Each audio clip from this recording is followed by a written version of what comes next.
You're visiting the Mom Next Door and our stories of faith. I'm glad you dropped by for a visit. Please stay a while and hear what the Lord has done in the lives of moms just like you and me.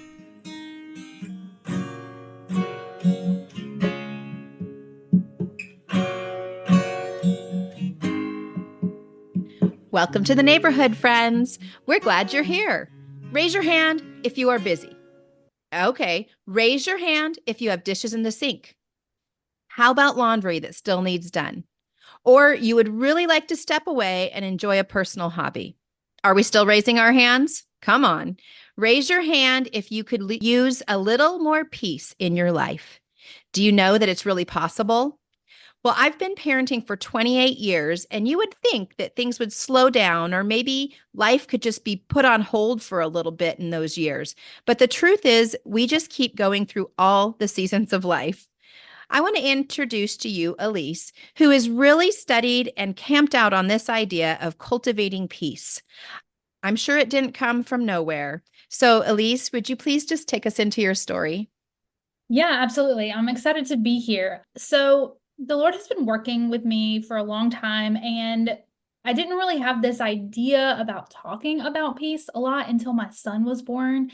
And he was only born less than 2 years ago. So my parenting journey has been short, barely stepped into it, right? But I can see what God did in the past and like where he's laid me out and had people influence my life. I'm grateful that he put very wonderful people in my life very early on in my marriage. This like rock solid foundation of Christ, right? That is where peace comes from. Right. And I didn't start with that when I was a kid. I had parents that loved me dearly and some family that loved the Lord. And my mom took us to a church occasionally. And so I had some foundation of it, but not really. It didn't really happen until I became a teenager when Christ saved me at some random youth thing, right? And so Uh-huh. we moved on and we went to college and we did all this stuff. And then my husband and I found this church. Well, the Lord led us to this church and we just got grounded in the Lord. And Mm. from that, a hurricane came through and swept our house away. And we had to leave abruptly. Oh, literally a hurricane Literally, a came. hurricane came through and swept our house away. And Huh. abruptly we moved. We were told to leave one day, and my mother-in-law, and I thought she was joking, and I'm sure she thought she was too, said, anything you want to take or you want to keep, you take with you right now. And so we did, and we didn't come back for 2 weeks and just like brought everything out. And then we had lived in a hotel for an entire year and didn't know where we were going to live. My husband's in the military and they took pretty good care of us. No one knew where we were going, but we were, stable. And so there was this fluctuating things that were happening around us and we didn't know where we were going or what we were doing. And I was able to use this time. Well, I had to quit my job because I didn't know where I was living. And so Right. I was a graphic designer, which I do some still, but not a lot. And just having that foundation of the Lord. When we think of peace, like I think often peace comes, the word peace, people think of vacations and getting away and doing those things. And those are nice, those are great. But I don't know that many people who go on vacation and come back and don't say, oh, I need another vacation from my vacation, right? You're just exhausted. Uh-huh. And but the peace of the Lord is always there. It doesn't matter if you're living in a hotel or if you have a home or if it doesn't matter what's happening, just having that solid foundation of who he is. Like I said, I didn't know that he was preparing me for this life that I was living now. I did start a graphic design business in that hotel, which worked out really nicely. And it evolved, but then I had my son and that like really threw a wrench in how am I supposed to take care of this little person and work from home. And so I started creating rhythms and knowing what my priorities were, saying no to a lot of things that I really wanted to say yes to, but were just not good for me. Not that they were bad, they just weren't for now. And Right. that I think gives us a lot of freedom and remembering that and learning that early and learning to slow down and see the people around us really kickstarted this thing that I don't really know what is yet, but that I'm doing. And it opened this door for me really wanting to talk to other moms, specifically with younger children, because I have no experience with older kids. But and But you're setting the foundation, I which am. is really amazing because a lot of us, we get to where our children are teenagers and we've been on this hamster wheel for a decade, just zooming and zooming and zooming, like before Zoom was a thing, like Yeah. just moving around so much and Yeah. in constant movement, Mm-hmm. and we're starting to figure it out much later in life. So you are laying that foundation, which is fantastic. Thank you. Yeah. And it's been very good for us. We've been creating, my husband and I, like rhythms that work for our family. And that's like the big thing. You don't have to create a schedule for the rest of your life. You just need to figure out what works right now. Because especially with young kids, like, and I know you know this, like nothing stays the same. So don't Right. be married to whatever you've decided. And if it doesn't work, you can change it. And there's such a peace in that to know, like, you really only need to be committed to the Lord and your husband and your kids, and like everything else will fall into place. And if you've been driving the bus for the church for the last, 4 years, and now you have three little people that are depending on you and you can't do it anymore, don't feel guilty about that, because there's a season for you to do that. And then there's a season for you to cultivate and be there with your children. I had a friend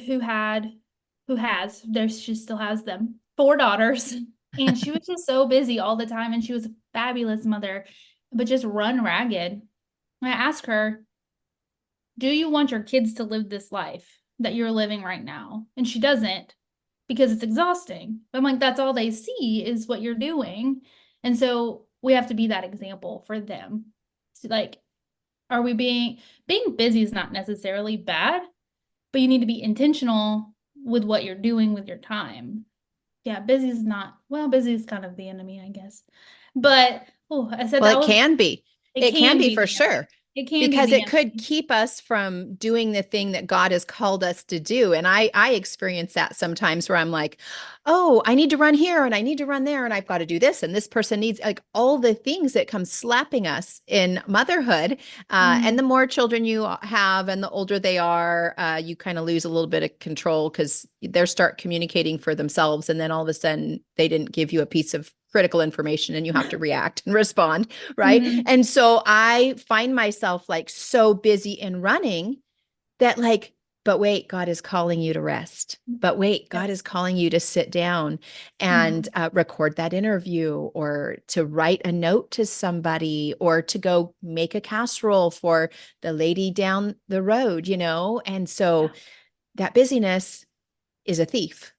Yes, it is. And you're like you said, you can't know, you be so busy you don't even hear the Lord's voice when he tells you to do something.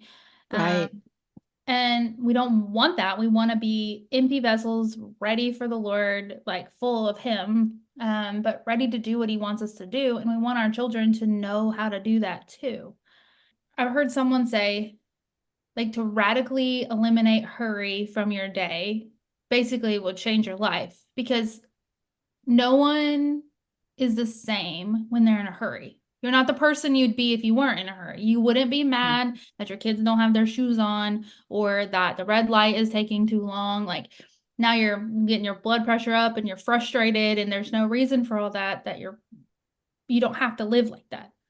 I imagine you have a lot of opportunities for stepping into the unknown, being a military wife. And that also is one of those things that it just could steal your peace very easily. Yeah, it could. Um, it's like a joke in the military is like, hurry up and wait. You like Uh-huh. never, you gotta go, go, go, and then you just wait around. Hmm. And that is the truth. We do that a lot. We don't move as much as a lot of military families, but we go into new seasons and new places. And And making plans for anything like a holiday or, yeah. yeah, so that can be difficult. I know that's funny that you said that, because we don't know how long we're going to live here. We're currently in South Mississippi, and I really want to plant like fruit trees, but I don't know how long we'll be here, so I don't want to plant fruit trees because I may not get them. Right. Anywho, so But you can continue investing in your children and your yes, husband because that unit, as you were saying, that unit will be with you and you will absolutely. travel with them. So make the investment there. Yes, yes, yes, for sure. And I would also talk about like or say how important community is whenever, especially if you're moving a lot or you're not moving a lot. Like God created us to do things together, not alone. And even if you are moving a lot, like finding a solid church is very important because I don't think that through the seasons that we've gone through, that we would have done nearly as well or been as peaceful as we had been through them without the people in our life. Like we had solid friends from the place where the hurricane happened, and then we have them here now. And they may not be blood family, but they are your family in Christ, and they're fabulous, and they can hold you up when you need to be held up, and you can hold them up, and you can just have a good time together and not feel alone because alone is not a peaceful thing. Right. Community is one of like the really important things to create peace. Of course, our peace comes from the Lord, and that is being grounded in Christ. And that's really the first one. Without that, everything else is just we're just fixing symptoms, not really the problem. And so we have to have that grounding in the Lord first and foremost. And then it moves into doing more practical things. Being grounded in the Lord can be practical by doing things, but things that you can do, which are set and know what your priorities are. It sounds really simple. Everybody seems to think they know what is most important, but it's easy to say, but it's harder to do and to actually live them out. Um, I've heard it said that you really can only be good at about three things well at any point in time. And that doesn't mean like if you have three children now, those are the three things you're good at. It's like your children, like your family, if you have a business, you're of faith in the Lord, like if you're going to put your energy into these things, like they're going to take up your time. So finding what those three things are, and you could probably figure them out pretty quickly, right? Just like know what they are off the top of your head. Would you want to tell what yours are? Just throwing you on the Oh, spot there. yeah. So, well, that's interesting. And it does change through the seasons too. But I think, yeah, I think God and family. And then, it's interesting. My community has changed depending on what season I've been in. Mhm. So at one point, I ran a homeschool association for 10 years. And Wow. that was where I put my energy, God, family, and that homeschool community, pouring Mhm. into them. And then when we moved here to Tennessee, shortly before that, right around 2020, being online, having an online presence with women and a community group online, and then jumping into this podcast like those, I think my three would probably still be God, family, and then the community of tending fields, be it through the podcast or my Facebook group and that kind of thing. So I think three, that does sound measurable, Mhm. if I start to invest, there's little things I can do. And I don't know if you've ever heard this concept, like to run a marathon, like running that homeschool association for 10 years was a marathon, as is raising a family and being in a marriage and living Mhm. for Christ, right? But Yeah. there are some little sprints we can take on even while we're doing that marathon. So, for example, my son is Army and my son-in-law was Coast Guard. And so I'm a military mom. And there is locally a military mom group. And when they have like a supply drive to send care packages to the troops, like Mhm. I can go take a sprint and invest in there for a short season, just, hey, I can be there that day to help you pack the care packages, but Yeah. I cannot commit to being the president or running meetings or being the one that organizes something every single week. And there's other areas in my life, if there's a small event that comes up and you need a greeter, hey, I can do that. But it's going to have to be a small little sprint because my marathon is set as, those other big things. So I think, yeah, your three doesn't mean that those are only the three you're allowed to touch at all. There might Yeah. be other little areas, but make your focus those three. That's really smart. Yeah, I really like the way you put that too. And as you were saying it, I was like, that definitely does make sense. I can see that even in my own life, like saying yes to things I know I need to say yes to because I mean, I need to do those things, Well, your but heart not lies. You don't want to abandon those things, right? Your heart absolutely. lies with that. And so like my heart lies with supporting military and being a military mom, Hmm. but I it's not doesn't have to be a 100% in or 100% out, right? We I just love have that. to Yeah. prioritize.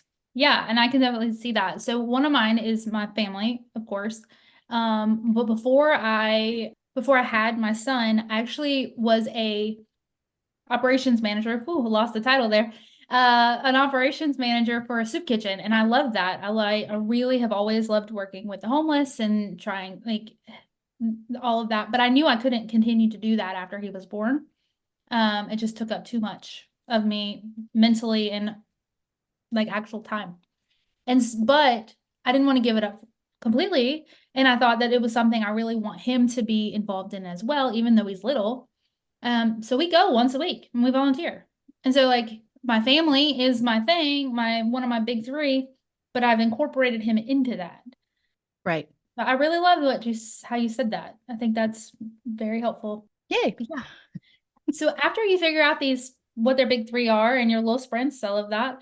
Then we would go into like an inventory, basically. I know that doesn't sound terribly exciting, but a lot of people, including myself, your life fills up with stuff. Like if you're not really intentional about it, it will just come in. Your life is going to be full of something. We want it to be full of stuff that you want, that the Lord gave you and that's good for you.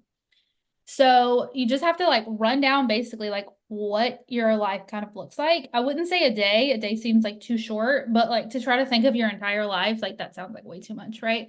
So if you could think of about a week and see what you're doing regularly, you can take an inventory of what is adding to your priorities, like what's actually lifting them up and doing like you're not just giving them lip service. And then what is taking away? What things are you allowing in your life that are taking away from the things that you say and you feel like are the most important to you? And then after you figure those things out, the actual act of getting rid of them can be difficult. And that comes with prayer for sure to know like you're not just trying to get rid of something because you don't really like it, but it's still good for you because there are things like that. Mhm. And it's also finding if you're hopefully you're in that community, you have people around you, your family, your best friend, someone else that can give you wise counsel that can help you walk through that and what to get rid of and telling them. I think telling someone the things that you're going to stop doing because the act of actually telling someone holds you accountable more than just thinking it in your head. Now, someone else knows and someone else can check in on you, even if they're not going to. You know, you told them. And if they do ask Mhm. you, you'll have to tell them you didn't do it. Right, like working out, I'm going to Yeah. try to go walk for 30 minutes a day. I'm going to try to lift weights once a week, twice a week, or Yeah. for me, I tend towards busyness, and so I find myself I can run to the store 4 or 5 times in a week because somebody needs something. Whereas instead, I told my family, I'm just going to the store once a week. So if you need something, put it on my list, right? Yeah. And then when I tell them that, then it also holds me accountable if I go run to a doctor's appointment instead of just veering off and going to Walmart once again. I'm like, nope, I'm not doing it.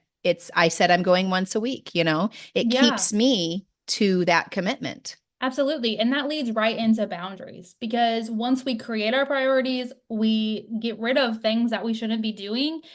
Setting up a way to not let them back in is important. And Mm. so, what you just said is that you told your family, like, this is how it's going to be. Yeah. So, I mean, and so they know that, and you've created that boundary. It's good for you because you knew you are being busy, overly busy and it's good that line has been drawn. It's like a little fence that you have decided, like, I'm going to protect my time with your family, with the Lord, with your community that you're creating by saying no, I'm not going to go to the store 4 times, Right. And that's Mhm. great. And that's what we have to do with these things because they will creep back in. They'll creep right back into your life. They're sneaky. And Yep. because the thing is, they're not all bad. Like going to the store is not a bad thing. Right. So we have to be aware and being pretty brutally honest with yourself about what is taking over your time. Because mental energy, we only have so much of it. And so if you're giving it away to things that aren't important, you won't have the time for the things that are.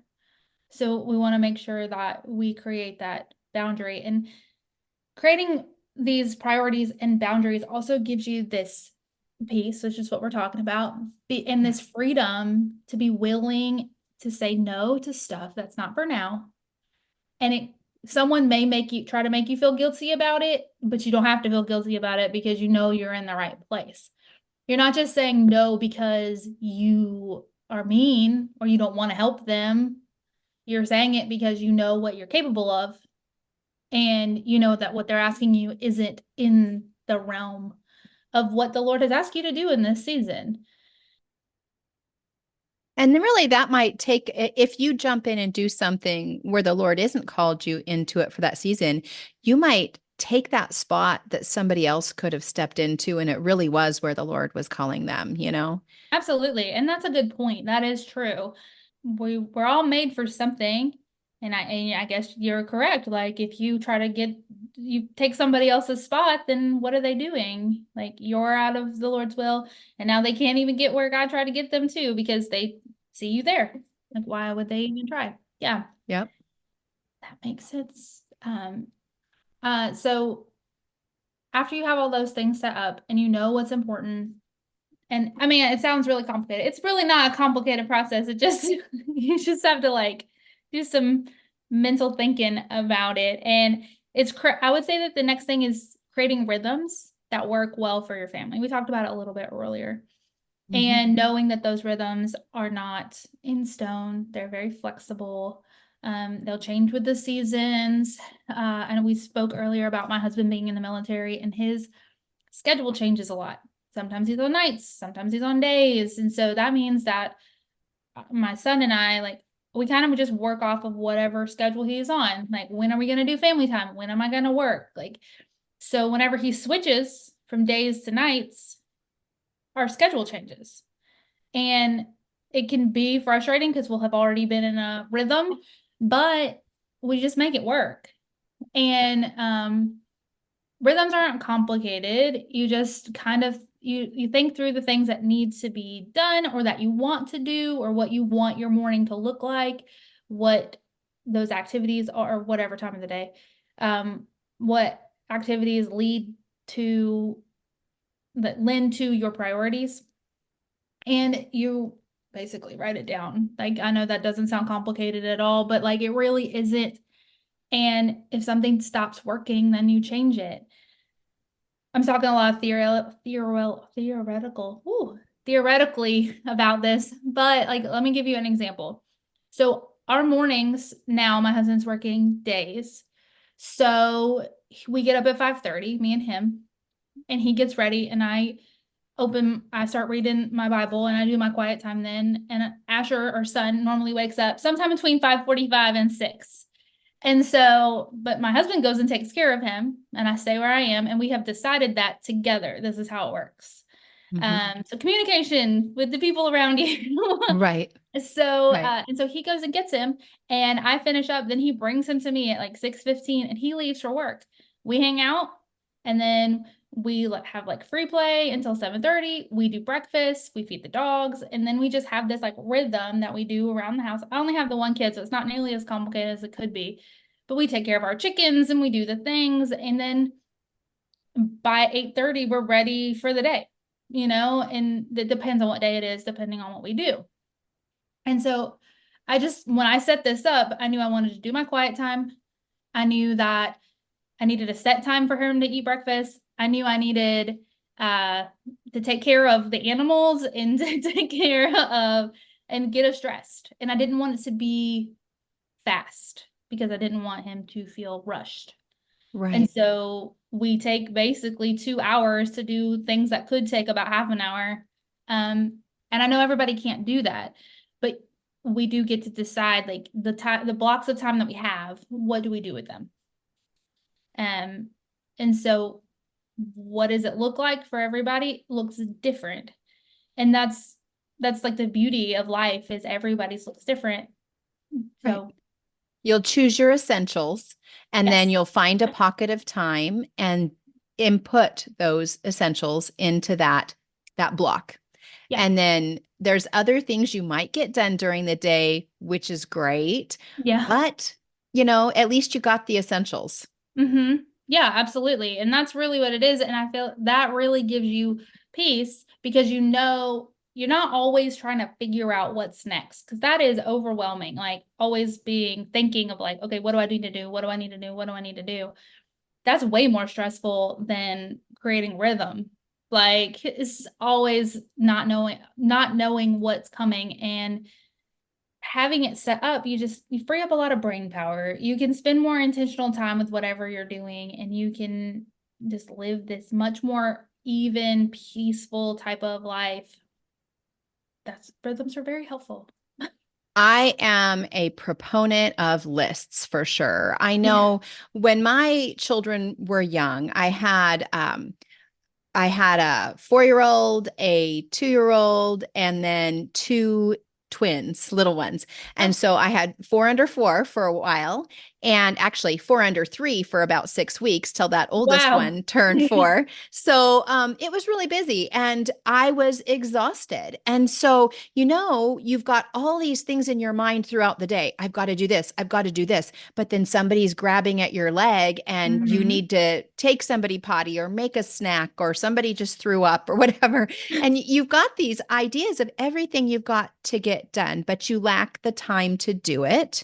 Yep. And if during that busy day, when all those things are happening, you have a central place to make a list. In my day, it was a piece of paper on the fridge or left on the counter. Now we all have smartphones. Maybe it's a list on your phone. But what I did was then when everybody went down for naps or a quiet time, instead of panicking, being like, I can't remember, like, I'm so exhausted, I don't even remember what I wanted to do, right? When you're Yeah. finally have a little bit of downtime, you're just, your mind goes blank. But all I had to remember was go check the list. Right. Everybody's down for a nap, or, a friend came and took some children away for a few hours, and I've got a little time for myself. I don't have to battle with that. What do I do next? I don't even remember. Yeah. I can just go back to that list. And that brought me a lot of peace to just be able to, take that mental energy off the table. Yeah, that's fabulous. That's exactly what it does for you. Just to not have to keep it in your head. All these tabs open, Yeah. in your mind. And I don't know if you're anything like me, but if I don't write it down or I don't get it out somewhere or don't have a plan, then I just keep thinking about each tab because I don't want to forget it. And Yep. now I'm not actually doing what I need to be doing, not paying Right. attention wherever I am in whatever situation it may be. And Right. I don't want to live like that. That's stressful. And Yeah. so yeah, I want to be intentional with where I am at that moment. And Yes. this frees you up. And I put everything on a note or in a calendar or in something so I don't forget and I don't have to keep thinking about it. Yeah, So for sure. For yeah. sure. There will be things that have to get done that you're like not very good at or you don't like to do or that type of thing, but like they're not really fueling your priorities, but you can't not do them. You know what I mean? Like Right. those things Mhm. exist. And so we still have to do them. And so this comes to like it comes down to, all right, are you going to have to do them? Because there are things that you yourself do have to do, but there are things that we take on that need to be done, but don't necessarily have to be done by us. And some of that is delegating out to someone completely outside of your life, like if you can afford that, everyone can't, or also asking someone in your family that could do it instead. So when I put our son down at night, my husband starts on the dishes. He doesn't normally finish them, but he starts on them. And it's like a thing that I don't have to do as much. Or and when I'm cooking dinner, he'll play with them outside or something. Like those are just examples of like things that you can delegate out. Right. I hate folding the socks, so my husband does that. Like, and these are the conversations that we had. And the socks have to be folded, but they don't have to be folded by me. And he doesn't fold them the way I do, so I just have to, and I need to not be bothered by the fact that they look different. And Right. so that's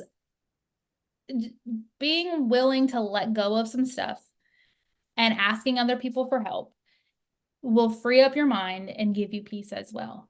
We can't get rid of everything that we don't want to do. Like I totally get that. But there are things.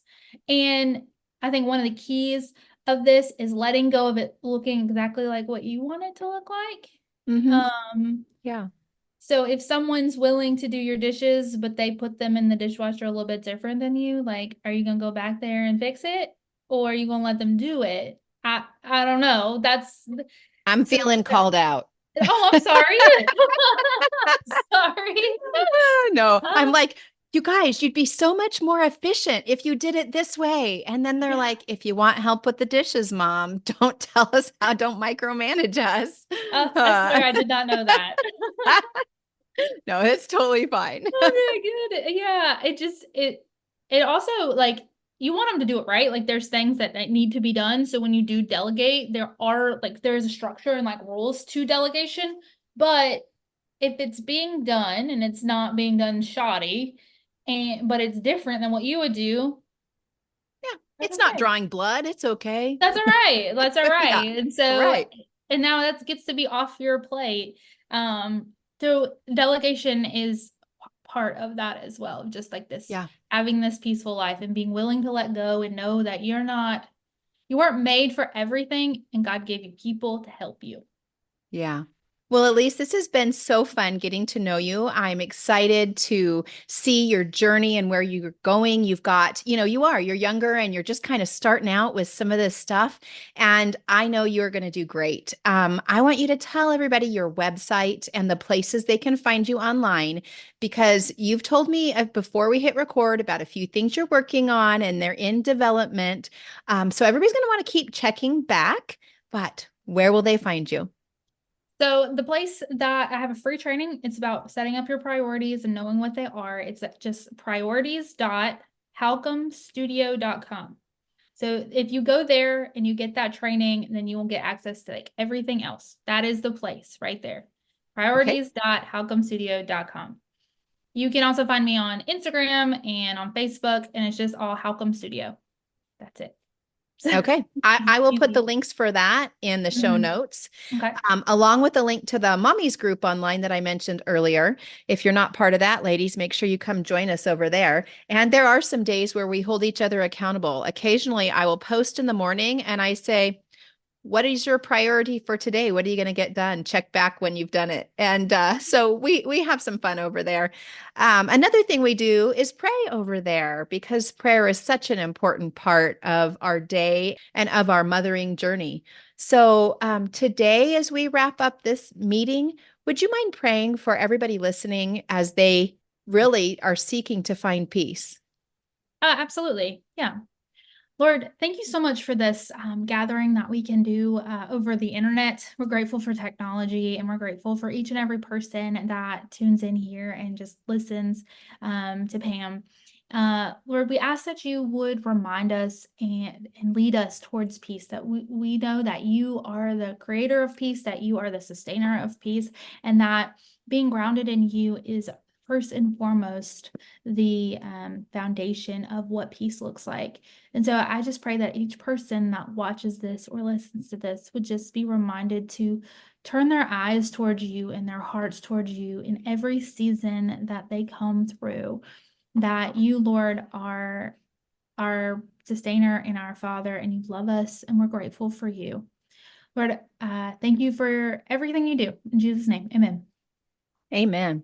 Hey, ladies, if you are having fun being part of our community and this little neighborhood we have built, do me a favor and go follow the Mom Next Door Stories of Faith on Spotify or whatever podcast platform you're listening to this on. If you do that, then each episode will automatically come right into your player and it'll be easy to meet up next week. All right, we'll talk to you later. Bye bye. I hope that you've been encouraged or challenged in your faith today, and that something we discussed prompts you to grow deeper in your walk with the Lord. If it has, make sure you tell a friend so they can grow along with you. And if you or a friend would like to be a guest and share about God's faithfulness in your life, please email me at podcast@tendingfields.net. Because when we tell of God's faithfulness, we never run out of stories. Whatever is true, whatever is noble, think on these things.